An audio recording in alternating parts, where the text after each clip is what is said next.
discussing Sukha Yoga wheels. My name is Zach, and this is Alex. Today, we're going to be showing you ways of integrating yoga wheels into your day-to-day practice. And I know you've all seen these wheels. These wheels have been used in a variety of ways online, and a lot of the times they're very acrobatic poses and poses done by people who have a very advanced practice. We want to show how these wheels can be used in therapeutics as well as postures that you see in your day-to-day practice. So we should get started. So we're going to start in an easy seat, and we're going to be using the little wheel here first. And what we're doing is we're placing the wheel underneath our sit bones, coming to an easy cross-legged seat.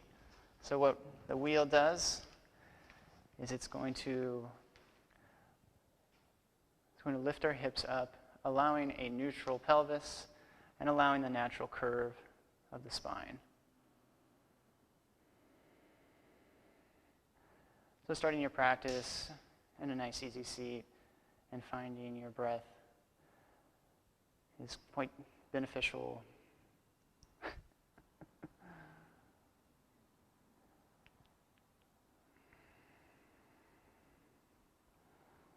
So you might find, as you sit on this wheel, you have more of a neutral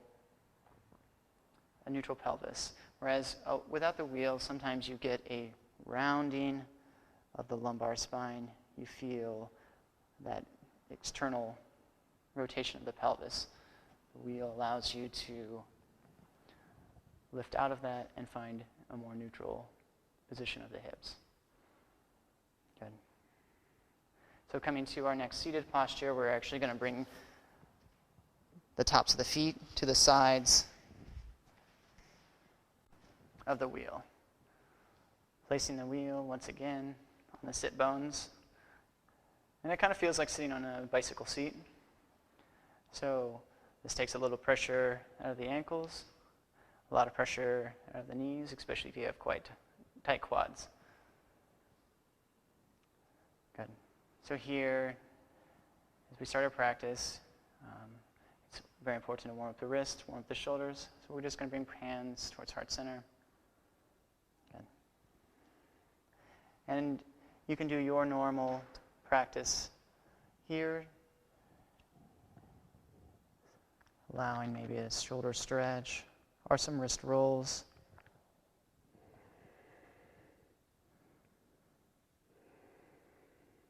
And you'll notice as you rock from side to side, the wheel will rock with you, and you'll feel the wheel shift from sit bone to sit bone. Good. Coming towards the tabletop position. So Alex is going to be demonstrating some of our beginning shoulder openers. So as she rolls through her cat-cows, warming up her wrists, she's just going to have the wheel below her. So we're going to be coming into our shoulders, and we're going to be opening it up through the upper back. We're going to find a nice twist with the thoracic spine, and it's going to be nice and gentle on the padded wheel. So Alex, if you could bring up your left arm. Good. And so we're going to thread this arm underneath the right.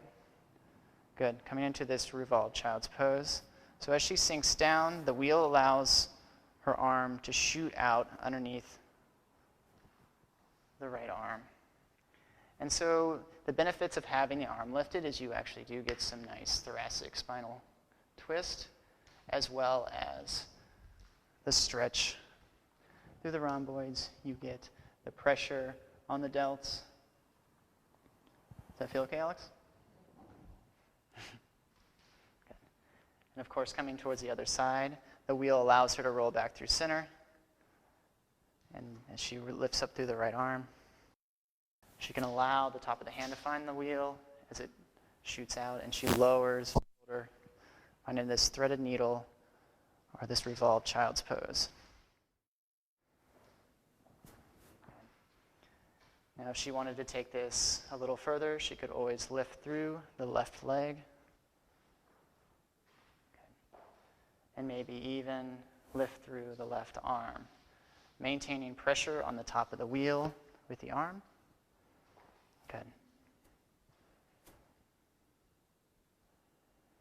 Finding a balancing posture. Coming down out of this, the wheel allows her to roll back. Good.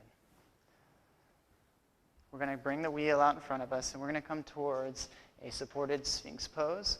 So allowing the wheel to come just to the bottom of the rib cage. We're going to sink the belly onto it. Forearms can rest down, or maybe you lift out of it just a bit and squeeze the elbows in towards the ribs. Good. So what this does is you still get the engagement of the low back, but you can feel the chest reaching forward over the wheel, and you can find a little bit more ease or relaxation in this posture. Again, the emphasis is pulling the elbows towards the ribs. Good. So coming back towards the tabletop, we're going to go ahead and shift the wheel out to our right, and we're going to lower all the way to the belly. So we're going to be working towards a pec stretch, and a lot of our back bends are held up by this pec minor and all the fascia involved in that line. So what Alex is going to do is she's going to bring her arms out to a T. Good, and so she's going to bring the right hand on top of the wheel, really grasp around it. And then she's going to bring the hand beside her shoulder, and she's going to roll open to the right. Good, so the benefit of having the wheel is her hand has something to grip around. She'll feel a little bit more grounded. And of course, always other kramas for this. She can bring that top leg down to her foot plants. Her feet can even come towards a butterfly position. Good. So she can take this twist in the spine however deep she wants and still use the wheel to really grip into and feel a little more secure, a little more grounded. And coming back out the same way. Good. You can roll the wheel all the way to the left side for added playtime, right? Good. Coming to the other side. Good. Once again, pushing open towards the left and really engaging in the hand, finding that engagement coming through the forearm, coming through the bicep, feeling it into the shoulder. Good. Feeling your spine twist, allowing the shoulder blades to rest on the back as you open up. Wonderful. Coming out of this posture. We're going to be coming towards a downward facing dog, lifting through the hips, pushing the heels towards the mat. Good. So we're going to be using the little wheel again. So the little wheel can come about just below the hips, right? And so we're going to bring it over towards the left side. So we're going to inhale, the right leg is going to lift. And as you exhale, we're stepping the foot forward. We're finding a crescent stretch. So what we're looking to do is place the wheel just above the knee on the quadricep. And our hands come towards our hips, and we find balance in this posture. Good. So what this does is it lifts the knee off the mat. Sometimes the ground underneath our mats are quite hard, and we cannot find a sense of relaxation in this posture because we're thinking about that knee pain, right? So what this does is it takes the knee off the mat, pushes into the thigh, which feels quite nice. Good. Oh yeah. So taking this a little further, we can bring this towards like a winged dragon, so her hands can plant. She can come on the outside of her right foot, and she can take the gaze back towards the left toes. To make this more intense, she can lift through the left foot and catch with the right hand. So this is that crescent stretch with a quad opener. So again, we're taking the pressure off the knee. We're getting a little bit deeper into that left front pocket region. those hip flexors. As she kicks into the foot, she might feel a little release in the hip flexors. Good. And releasing the foot slowly and coming back towards downward facing dog. Good.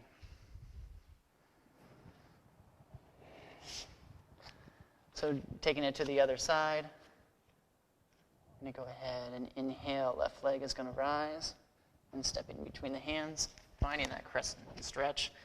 Right knee comes down. We plant the wheel just above.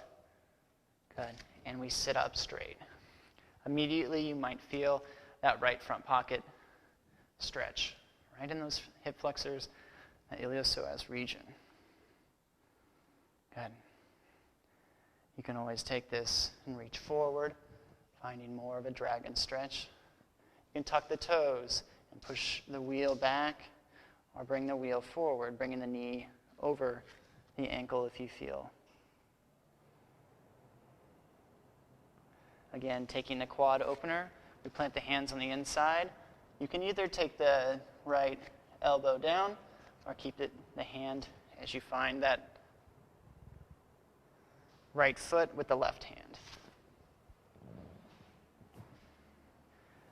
Good. So Alex, can you try sinking down to the elbow here? And so this is just going to take some of the pressure off of her wrist as she reaches around. Good.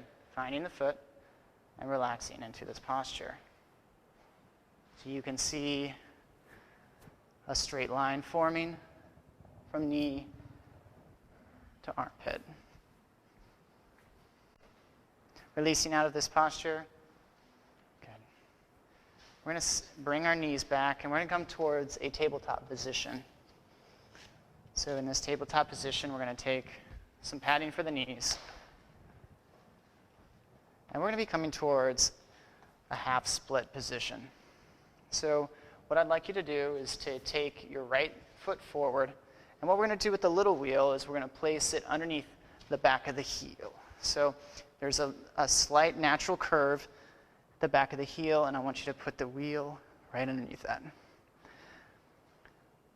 So just as some people experience knee pressure pain, of the knee pressing into the mat, some people feel the same on their heel. So lifting the heel off the mat might find a little bit more of relaxation. So from here, finding balance, we can go ahead and inhale the arms up overhead and then come towards that half split position. So the hands can plant around and you can lean forward into it. You can even let the wheel come forward a little bit if the hamstrings are talking to you. So you feel a little bit less pressure? Okay. Now, if you're more open and splits are in your practice, you can let yourself roll forward with the wheel, coming towards that full split. So find your safe zone, find what's comfortable for you. And what the wheel does is it allows you to quickly retreat or perhaps slowly progress. Good. Now, if you want to sit more upright, you can bring the wheel to the back of the thigh, allow the thigh to come down, and bring the hands towards the hips.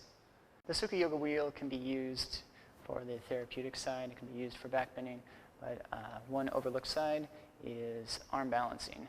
So we're going to be walking through some crow variations, and Alex is demonstrating for me. So sitting up on the knees, I want you to think about bringing the little wheel between the ankles. Good. So we're going to go ahead and bring the hands down towards the mat, and you can take a few rolls in the wrist. As with any arm balancing, it is nice to warm up the wrists and think about focusing the weight towards the index and thumb side of the hands. Good. So we're going to go ahead and bend in the elbows. Good. Bringing the elbows back towards the low ribs. Taking a few push-ups here. So, good. So as we work through these arm balances, it's very important to keep the engagement in the arms. Good. So as we work towards our crow here, we're going to go ahead and step our tops of the feet onto the wheel. Good, and then allow the knees to come back down to the mat. So all arm balances require a certain core engagement. This is a coordination of muscle engagement. So you can start working towards your crow pose by simply lifting the knees towards the chest, keeping the arms straight, and lowering back down, and maybe lifting the knees towards the chest. Good, and lowering back down. Good, as we build onto this, maybe you add a slight bend in the elbows, and the elbows come back towards you. Good, lowering down. Maybe now the backs of the elbows are touched by the knees. Good. Finding your crow pose.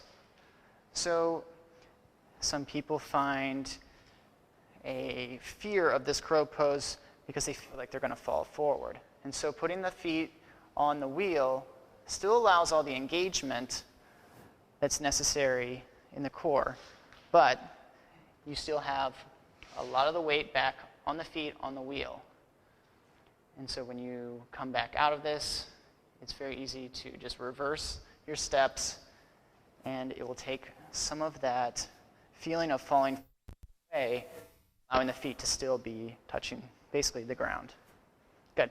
So working towards a crane pose, you can take your larger wheel and do the same thing. So in the crane pose, we're going to be walking the knees up the triceps and walking the knees towards the armpits.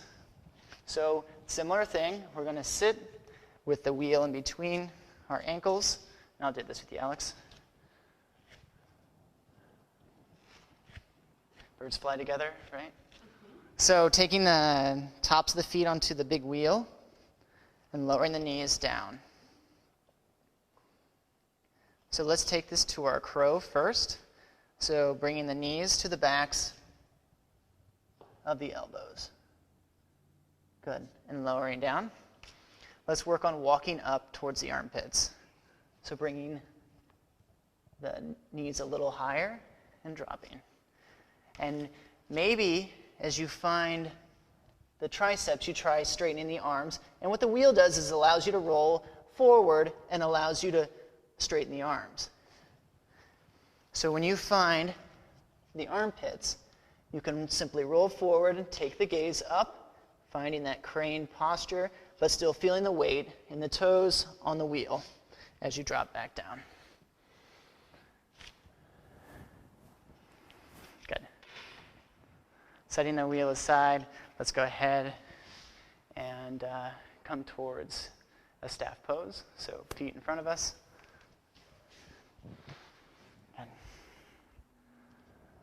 So taking the little wheel, we're going to be working on some floating as well as rolling out our hamstrings. So taking the right knee up, let's plant the wheel underneath. Good. Taking the hands beside the hips, pull the chest forward like in staff pose. Plant the left heel and just lift the sit bones. Good. Now you can roll forward by dragging the heel back and coming back and forth on the hamstring. So you feel a stretch in the wrist. You feel the engagement of the left hamstring, and you might feel a nice little massage on the back of the right leg. Good. And coming through both sides, taking this as far as you want, you can always lift up through the opposite leg as well. So lifting both legs, you can slide forward and back. Finding more engagement in the core. If you don't want that therapeutic engagement of the back of the right hamstring. Good. Now taking this towards a reverse plank, let's go ahead and sit on the little wheel and then allow yourself to roll forward, find the sacrum on the wheel. Take the hands back underneath the shoulders, feet come forward. So in the full variation, your bottoms of your feet are going to be planted. But you already are working towards a position. You already feel the shoulders working. Good. And using the block to already have that elevation, it's simply a little bit more engagement to lift off the wheel and then coming back down. And you can always do this in sets to work on building the strength towards it. All right, cool. Rolling down off the wheel. Let's go ahead and start with some shoulder openers. So we're going to go ahead and lay down on the mat, bringing the wheel between the shoulder blades. Good. And laying down back. Good. So this first one, we're going to be opening through the thoracic as well as our shoulders, so you can take the arms up overhead. Good. So in our back bends, we usually find ourselves putting a lot of stress on our lumbar spine and neglecting the feeling of the chest opening, the shoulders opening, and the thoracic spine doing a little bit of the work as well. Good. Bringing the arms beside you. Let's bring the wheel towards that lumbar region. So go ahead and lift up. Bring the wheel back, and then come back towards this. So taking some of the pressure out of the thoracic spine, letting the lumbar spine help you out, bringing the arms back overhead. Good. So she can either keep the legs long here, or tuck the knees up, planting the bottoms of the feet. So this might be a little bit more intense as her sacrum finds the mat. And coming out of this, sitting up, using the wheel as an advantage. We're going to do the same thing with the larger wheels. So bringing first the wheel towards the thoracic spine. And just letting the arms come up overhead. Good. Again, she can keep the feet planted, or she can stretch the arms. Or she can stretch the legs long. Arms reaching up overhead. Good.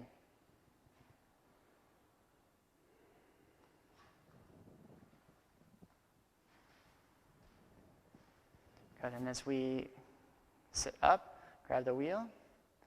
Good, and bringing the wheel towards that lumbar spine again. You're going to go ahead and lift the sit bones up, find the lumbar spine, and bring the top of the head towards the mat. Good. So once again, she can keep the feet planted, or for another variation, she can straighten the legs, finding a straight line all the way through the hips. Good. Wonderful. So coming out of this, allowing the sit bones to find the mat. Good. Now she can take the wheel and use it for her advantage to open her shoulders a little bit more. So we're going to be reaching up overhead this time. Good. And find the wheel. So find the wheel and go ahead and lower the wheel towards the mat. Good. And now we can use this wheel to roll our head, top of our head down towards the mat and allow the shoulders to open. Finding forearms, maybe reaching. Good. This is really emphasizing the chest coming forward in our back bends. And that nice rotation of the arms. Good. Coming out of this, she rolls out of it just like she came in. Good. And so we're going to find ourselves towards more of a hero's pose position. So bringing the knees to the tops, to the knees of the mat. Good. We're going to sit down towards the heels. Good. So doing the same stretches once again, we find ourselves opening up towards thoracic first. So allow yourself to roll back, and instead of letting it come to the lumbar, just allow it to come a little bit higher. And then reaching maybe the arms one at a time or both overhead. So this is a pretty intense stretch in the front body, pretty intense stretch in the shoulders. Good. As she tries pulling the arms towards one another. Chest is opening, sit bones are working towards grounding. Coming out of this, we work towards the lumbar spine once again. Good. As she lays back, the wheel might creep down the lumbar just a little bit more. And she can use her thumbs to pull it in. Good. So as we get deeper in this, the focus starts to come more towards the pelvis. So push the pelvis up. Good. And that will allow you to sink a little deeper. So she's taking a variation where she actually grabs the wheel. This is not necessary, but if you're feeling open and your shoulders allow for it, it creates a nice firm grip for you and something to push against, allowing you to engage to the arms, the chest, the tops of the quads, and most importantly, pushing up through the pelvis. Good. Releasing back out of this. She retreats from it just as she came in. Good. Are you feeling okay? Okay. Excellent. Allowing the legs to come forward, we're going to come out of this, and taking our little wheel, we're going to come towards a forward fold. So go ahead and grab the little wheel. Reaching up overhead with the wheel. We're going to allow the wheel to come on the outsides of the feet and then pull the wheel towards the bottoms of the feet. In this posture, we might find ourselves allowing the pinkies to round towards one another, and this wheel emphasize bringing the pinkies back towards the face. And if you're feeling very open, you can grab the outside of the wheel, bringing the chest through as you come through your forward fold. This can also be done with the big wheel. So the benefits of the smaller Sukha wheel come in its weight and come in the hollowness of it, and to use it as a handle. So we're going to be walking through a wide-legged forward fold. We're going to be coming through Prasarita Padottanasana C. So this is where arms are bound behind the head, and the arms are slowly working towards the ground as we come to a forward fold. So Alex, you demonstrate for me. We're going to come to a wide-legged stance, pigeon toe the feet slightly. Good.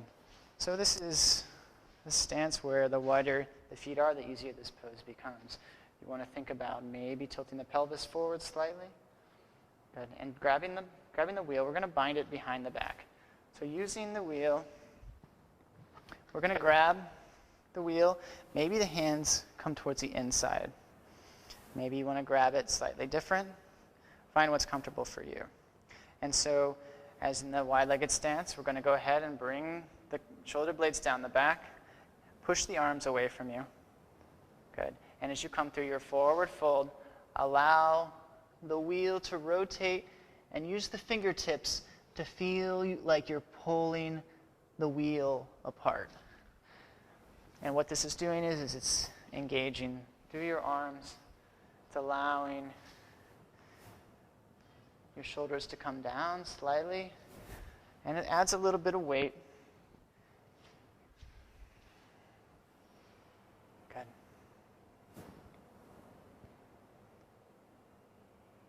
And releasing back towards that stance. Good. Set the wheel aside. All right. So let's go into finishing.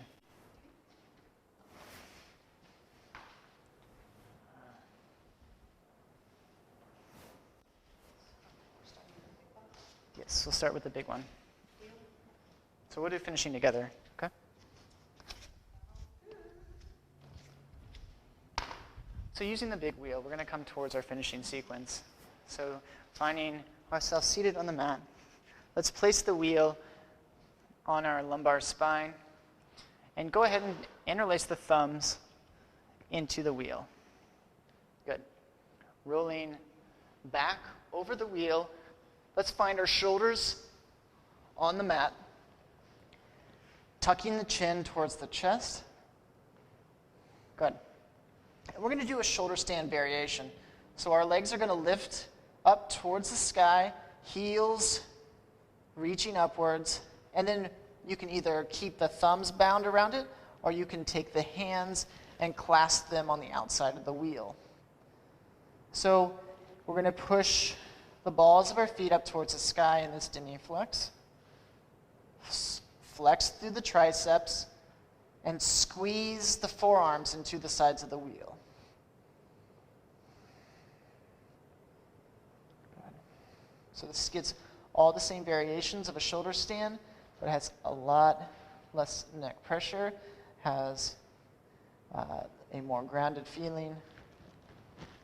Coming towards plow pose, go ahead and take the hands towards the wheel as you allow the feet to come overhead. The toes can touch the ground behind you. If not, maybe the knees come to the forehead.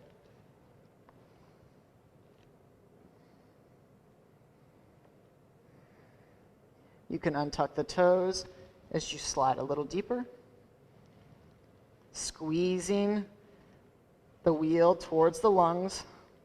Maybe you come towards ear pressure pose, where the knees come down towards the temples,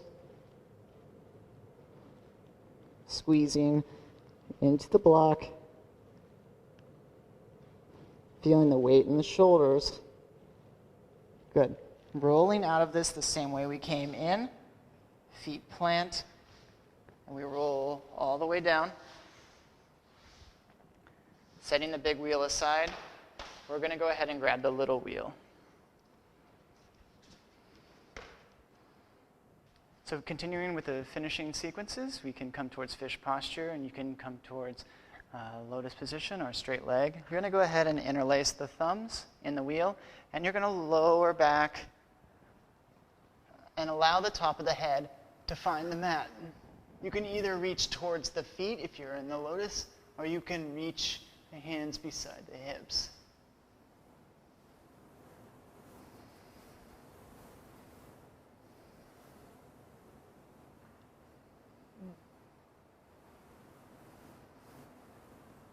In the same way you came into this, the same way you come out. Elbows can find the mat. Tuck the thumbs as you lift out. Good. And release out of this. And so to finish up, we're going to go through a little yogi recess. So here we can use the blocks in various different ways. We can use them more towards our arm balancing, or maybe our headstand. So we'll come towards a bound headstand. So Alex, take the big wheel. And instead of interlacing the hands behind the head, you can use this big wheel to help you from feeling like you're going to fall forward, right? You're going to roll out of it. So plant the head, the back of the head towards the wheel. The fingers can come and interlace into the wheel. And as you lift towards your headstand, you can bring the back of the wheel into the head and allow yourself to lift straight up. So it just adds a little stability, adds a little bit of grounding, and allows you to find a little more ease in the posture, especially if you're working on holding this posture for any length of time. Good. This can also be used to come towards different variations of that bound headstand. So as you come up, you can use it to come down towards Shirsasana B, rolling the hips back towards the wheel, the legs come straight out in front of you. Still grasping the inside, maybe as you lift up and come towards Shirsasana C with the head lifted, you can push into the wheel and lift the head. Bringing the top of the head onto the block to add stability to the posture.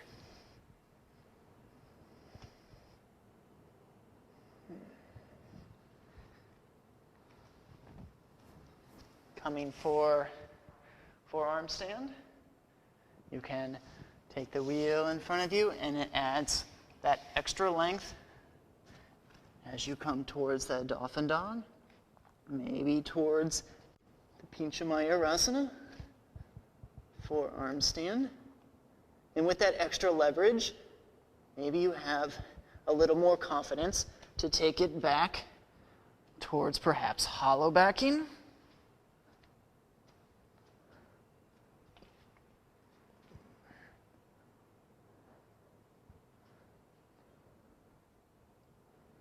or maybe towards more of a scorpion pose. Whatever is in your comfort realm, right? So the wheel just adds a little bit more stability, adds a little more length to your arms, and takes some of the fear of falling forward out of the equation. Good. So thank you for demonstrating for me. Thank you for your interest in Sukha Wheel, and I hope that with this video you can find yoga wheel into your day-to-day practice. Thank you.